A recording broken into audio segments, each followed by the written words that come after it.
আল্লাহ পাক বলছেন তোমরা ভারতের বিরুদ্ধে যুদ্ধ করার জন্য তৈরি হয়ে যাও। পড়েন আল্লাহু আকবার। আপনারা কি ভয় পাচ্ছেন না তো? ভয় পাচ্ছেন না তো? হ্যাঁ, সরাসরি বলছি, সহিহুল জামে কিতাব 4102 নম্বর হাদিস, বাসায় গিয়ে মিলাবেন, নেটের মধ্যে সার্চ দিবেন, একদম চলে আসবে। রাসূল বলছেন যারা মুসলমান দাবিদার হবে ওদের প্রত্যেককে ভারতের বিরুদ্ধে যুদ্ধ করার জন্য সিদ্ধান্ত নিতে হবে। নবীর হাদিস আপনাদেরকে বলছি আমি,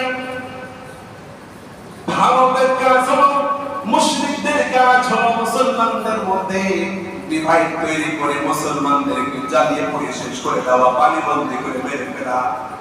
আল্লাহ পাক বলছেন তাই রাসূলের মাধ্যমে তোমরা সিদ্ধান্ত নাও, আসাবাতানি মিন উম্মতি আহরাজাহুমুল্লাহু মিনান নার। আল্লাহ পাক বলছেন আল্লাহ পাকের জাহান্নাম আছে না নাই? আছে। আজকে তবে না আছে না? আল্লাহ পাক বলছেন দুইটা দল থাকবে এমন, এদেরকে আল্লাহ পাক নিজ হাতে জাহান্নাম থেকে মুক্ত করে তাদেরকে সুন্দর একটা জান্নাতের মধ্যে ঢুকাইয়া দেবে। তারা জানো আল্লাহ রাসূল বলছেন আইসাবাতুন তাউজুলিন, যারা ভারতের বিরুদ্ধে যুদ্ধ করবে, যারা মোদির বিরুদ্ধে যুদ্ধ করবে, আল্লাহ পাক তাদের জন্য জাহান্নামকে হারাম বানায়া দেবে।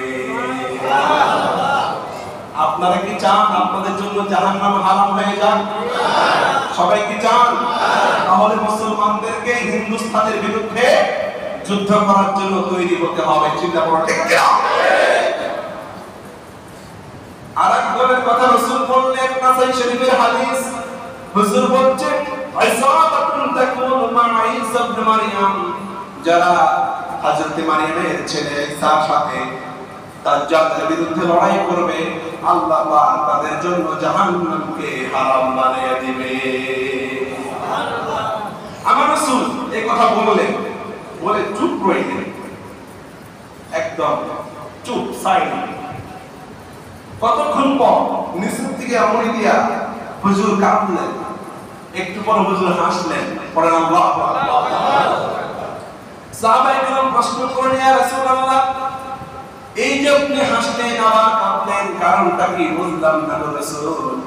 হুজুর বলছেন, সাহাবীরা এই হাদিস বলার সময় চুপ হয়ে গেল এই কারণে, আমি দেখতে পাচ্ছি আমি রাসূল যা দেখি তোমরা তা দেখতে পাও না। আল্লাহ পাক ভারতের যুদ্ধের কথা আমাকে স্বচক্ষে দেখে ফেললেন। আমি দেখলাম হাজার হাজার মুসলমান রক্তের উপর দিয়ে লাশগুলো বয়ে যাচ্ছে। মুসলমানদের এমন অবস্থা দেখে আমি রাসূল কাঁদলাম, আর আমি মুচকি হাসি মারলাম এই কারণে, যদিও হাজার হাজার লক্ষ লক্ষ মুসলমান ভারতের বিরুদ্ধে যুদ্ধ করে লড়াই করে শহীদ হবে, কিন্তু শেষ পরিণাম মুসলমানদের বিজয় হয়ে যাবে।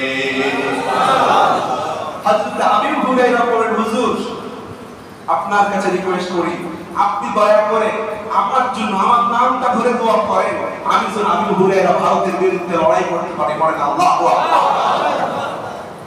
হযরত আবু হুরায়রাকে বললেন, ওগো আবু হুরায়রা, তোমার হায়াত মনে হয় কোনদিন হবে না, তবে মনে রেখে দিও এই লড়াই যারাই শাহাদাত বরণ করবেন, যারাই শহীদ হবেন, আল্লাহ রাব্বুল আলামিন তাদেরকে শাহাদাতের মর্যাদা দান করে দেবে।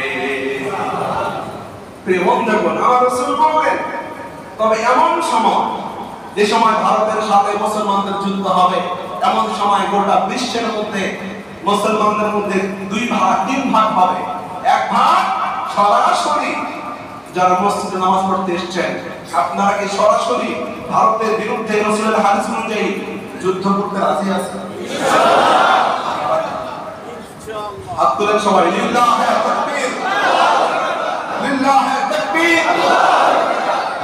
আমার রাসূল বলছেন, তাকিয়ে দেখবা তোমার পিছনে নামাজ পড়বে, তোমার পিছনে ইক্তেদা করবে, কিন্তু তিন শ্রেণীতে মুসলমান ভাগ হয়ে যাবে। এক ভাগ সত্যি সত্যি আল্লাহ তাআলা রাসূলের কথাকে অনুসরণ করে ভারতের বিরুদ্ধে অস্ত্র ধারণ করবে, আর এক দল থাকবে মুসলমান নামধারী, ওরা ভারতের পাঁচ আনা গোলামি করবে। আমরা ভারতের পাঁচ আনা কারা কারা গোলাম দেখতে পেয়েছি গোটা জাতির সামনে। আল্লাহ তাদেরকে ল্যাংটা করে দেন, পড়েন আমিন। আর এক দল থাকবে ওরা মুনাফিক, বৃষ্টি যেদিকে ছাতা ওই দিকে। সুবিধাবাদ জিন্দাবাদ, যেদিকে বৃষ্টি ওই দিকে ছাতা মিলে, এমন কিছু মানুষ আমাদের জামানায় নাই। থাকবে না মানে রাসূল বলেছেন থাকতেই হবে। আল্লাহ পাকের রাসূল বলেছেন এভাবে।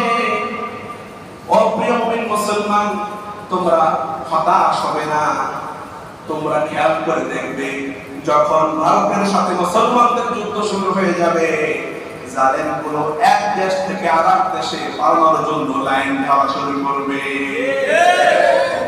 তাকিয়ে দেখেন না, কাশ্মীরে আমার মুসলমানদেরকে মারতেছে, কিন্তু অপরদিকে আল্লাহ পাক তিউনিসিয়ার মধ্যে ইসলামকে কায়েম করে দিয়েছে। বলেন আল্লাহু আকবার।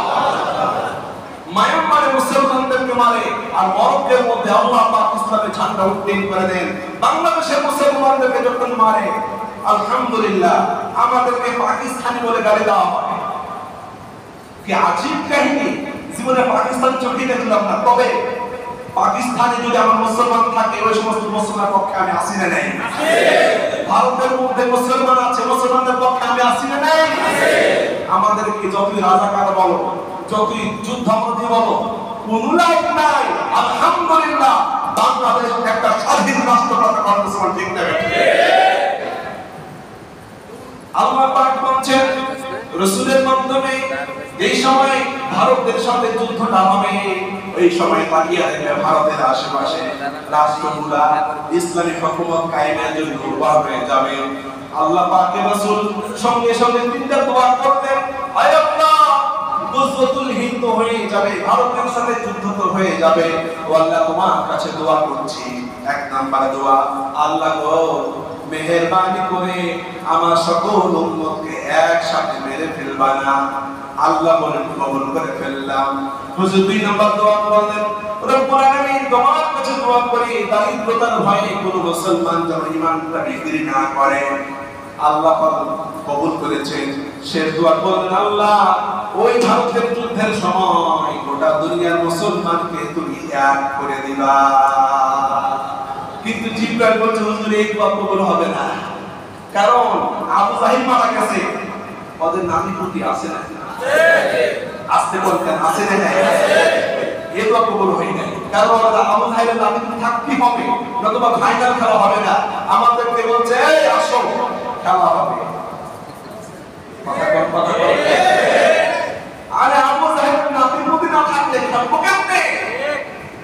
আলহামদুলিল্লাহ বাংলার মুসলমান ফাইনাল খেলা কেমনে করতে হয় দেখিয়ে দিয়েছে। প্রিয় মুমিন মুসলমান, এইজন্য গোটা জাতিকে রাসূলের কাছে রাসূলের কথা শোনাতে হবে। আমি হুযাইফাতুল ইয়ামানের কথা বলছি, কিতাবুল ফিতান বাসায় গিয়ে হাদিসটা মিলাবেন। আল্লাহ পাকের রাসূল বলছেন, খারাবুল হিন্দি মিনাস সিন, পড়েন আল্লাহু আকবার। এমন একটা সময় আসবে, এই চ্যালেঞ্জ করে বলছি, নবীর হাদিস সামনে রেখে চ্যালেঞ্জ করে বলছি, ভারতকে টুকরা টুকরা করে দেবে মুসলমান। তাকিয়ে দেখছো, তাকিয়ে দেখছো আজকে গোবর লিখে সার্চ করো, চীন, আমার রাসূল বলছেন চীন দিয়া, চীন দেশ দিয়া ভারতে সব থেকে টুকরা টুকরা করে জমিনের মধ্যে আল্লাহ মিশিয়ে করেন। আল্লাহু আকবার। প্রতিনিয়ত করোনার পরে প্রতিনিয়ত প্রতি মাসে 2 লাখের উপরে চীনে মুসলমান হচ্ছে। সুবহানাল্লাহ। দলে দলে মুসলমান হচ্ছে। ইনশাআল্লাহ নবীর হাদিস সত্যি হবে। টুডে এন্ড টুমরো আপনার ওয়েবসাইটে দেখতে পাবেন আমার রাসূল যা বলেছেন, আমার রাসূল কোনদিন মিথ্যা কথা কয় নাই। এখন আপনারা কি করবেন? হ্যাঁ, আমাদের বিনতি শুনেন। আল্লাহ পাক ভারতের বিরুদ্ধে যুদ্ধ করার জন্য আমাদেরকে একটা আয়াত শোনালেন। আল্লাহ পাক সূরা আনফালের 46 নম্বর আয়াতে আল্লাহ পাক বলছেন ভাবে, ওয়া আতিউল্লাহ ওয়া রাসূলাহু ওয়া লা তানাবাযু ফাতাফশালু ওয়া তাযহাবা রিহুকুম ওয়াসবিরু ইন্নাল্লাহা মা'আস সাবিরিন। আল্লাহ পাক বললেন ভারতের বিরুদ্ধে বিরুদ্ধে অবশ্যই যুদ্ধ তো করতেই হবে, মুশরিকদের সাথে যুদ্ধ তো করতেই হবে। মুসলমান তোমাদেরকে বলছে আতি আল্লাহ, আল্লাহর আইন মানার দরকার আছে, রাসূলকে অনুসরণ করার দরকার আছে। আমি বাংলাদেশের মুসলমানদেরকে লক্ষ্য করে বলছি, স্বাধীনতা তো হয়ে গেল, 53 বছর পার হয়ে গেল, বিএনপি আসলো, জাতীয় পার্টি আসলো, কত বড় ক্ষমতায় আসলো, বাংলাদেশের মানুষ তাকে দেখলো, আসলে আর পরে কি 50টা বছর দেখলে আল্লাহ পাক বলছেন তোরা একবার দেখিয়ে দে ইসলামকে ক্ষমতায় বসিয়ে দে। আমরা কি ইসলাম ক্ষমতায় বসুক আমরা কি চাই? এই সবাই কি চায়? দুনিয়ার তন্ত্রমন্ত্র বাংলাদেশের জন্য, বাংলাদেশের মুসলমানদের জন্য কি করবে আমরা দীর্ঘ 50 বছর ধরে দেখতে পেলাম। এবার আমরা দেখতে চাই কোরআন আইন সংসদে কায়েম হলে তার সুফল কেমন হয়, বাংলার মুসলমান এটা দেখতে চায়। আল্লাহ পাক বলেন শোনো, তোমরা যারা ভারতের বিরুদ্ধে লড়াই করবে তোমাদেরকে বলছি ওয়া আতিউল্লাহ ওয়া রাসূলহু ওয়া লা তানাযাউ। এই মুসলমানের বাচ্চারা শোনো, আল্লাহ পাক বলেন রাসূলকে মানবা, আল্লাহকে মানবা, আল্লাহর দ্বীনকে এর জন্য চেষ্টা করবা, কিন্তু ওয়া লা তানাযাউ, পরস্পরের মধ্যে কিলাকিলি করবা না। আমাদের মধ্যে কিলাকিলি নাই আছে, কে আহলে হাদিস, কে হানাফি, কে শাফি, কে মালিকি, কে উম্মাহ, কে তাবলীগ, কোনো ডিভাইড আমরা করতে চাই না। আমরা এক হয়ে ঝগড়া মুক্ত বাংলাদেশ চাই।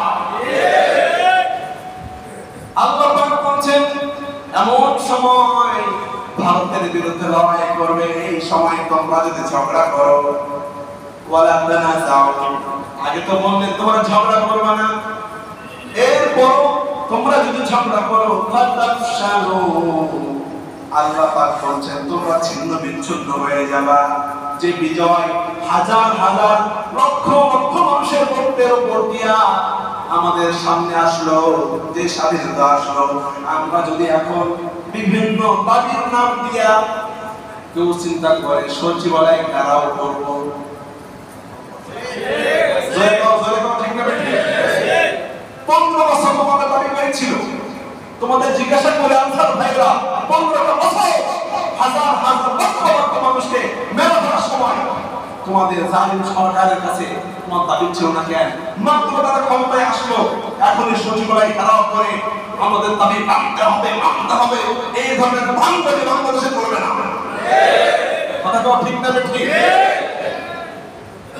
আল্লাহ পাক বলেন যে বিজয় তোমরা এনেছো ওয়ালা তানাযাউ, সময় তো শেষ হয়ে যাচ্ছে, বলবো তো এখন বলবো, কোনো সমস্যা হবে না তো? আল্লাহ পাক বলেন যে বিজয় তোমরা এনেছো এই বিজয় তোমাদের থেকে যেন হাত ছাড়া না হয়ে যায়। ওয়ালা তানাযাউ, পরস্পরে কোনো দাবি দেওয়া এখন দরকার নাই, রাষ্ট্র সুন্দরভাবে সচল হোক। এরপরে প্রত্যেকটা জালেমকে আলেমদেরকে যেভাবে গলার মধ্যে বেড়ি দিয়া, মাজার মধ্যে রশি দিয়া যেভাবে আলেমদেরকে টেনেছে, মানুষরা কেনেছে, এমন একটা সময় আসবে ইনশাআল্লাহ কদিন পরে প্রত্যেকটা জালেমকে টেনে চলে ফাঁসির কাছে ঝুলিয়ে দেওয়া হবে ইনশাআল্লাহ। এই সরকারকে আপনারা শক্তিশালী করেন, ডিভাইডেড এন্ড রুলের মাধ্যমে নষ্ট করিয়েন না। ওরা তানাযাউ, পরস্পরের মধ্যে যুদ্ধ করিয়েন না। ইনশাআল্লাহ জালেমদের বিচার বাংলাদেশে হবেই হবে। আবার আল্লামা সাইদির কথা বলছি, জালেমরা পারবার জন্য ইঁদুরের গর্ত খুঁজে হবে না। আস্তে কথা ঠিক না? ঠিক। আল্লাহ পাক বলছেন ওয়ালা তানাযাউ, তোমরা পরস্পরে তোমরা এখন ঝগড়া করবা না, যদি করো ফাতাফশালু, বিজয় হাতছাড়া হয়ে যাবে।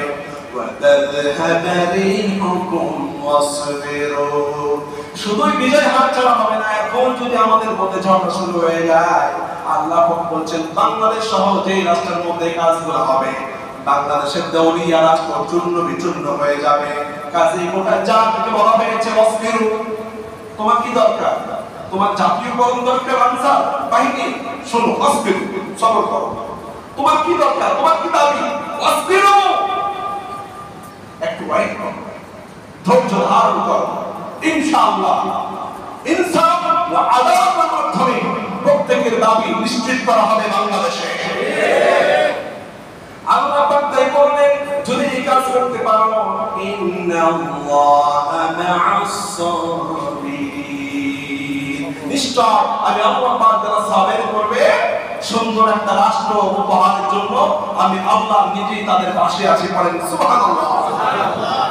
আবার আল্লাহ পাক বলছেন, যাদেরকে মানুষই মনে করা হতো না, ইন্ডিয়ার আগে, ভারতের যুদ্ধের আগে এমন অবস্থা হবে কোরআনে আল্লাহ পাক বলেছে। পড়েন আলহামদুলিল্লাহ। আপনাদের সামনে আমি শুধু ডাক্তারের কাজ করছি, আল্লাহ পাক যা বলেছেন আমি আপনাদের সামনে প্লেস করছি।